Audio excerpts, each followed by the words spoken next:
Se il teschio dell'orso delle caverne è uno dei reperti più impressionanti della mostra che ha inaugurato ieri al Magazzino delle Idee di Trieste Speleo 2018, sono le immagini tridimensionali delle cavità naturali proiettate nell'allestimento espositivo a catturare lo stupore dei visitatori.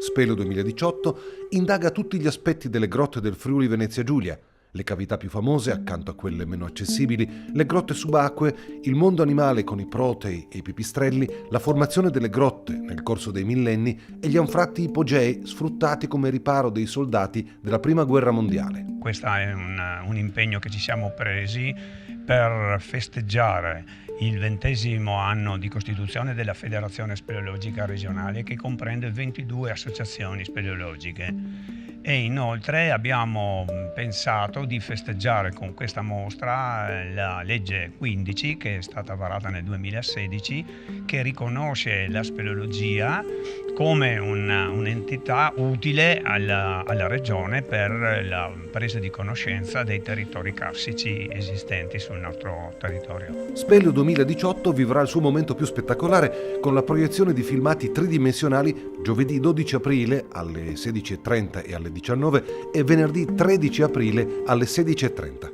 Una mostra per il grande pubblico. Speriamo tanto che questa mostra sia frequentata dai cittadini che sono curiosi di conoscere la speleologia, ma anche le scuole, perché qui si può effettivamente fare delle bellissime lezioni di carsismo e quindi molto adatte alla scuole elementari e medie. Di particolare interesse è la sezione dedicata all'evoluzione dell'esplorazione, con una raccolta di strumenti di illuminazione d'epoca che attesta il ruolo degli speleologi. Oggi le esplorazioni sono molto più semplici perché esistono delle attrezzature specifiche che ci danno la possibilità di affrontare temperature e umidità molto forti.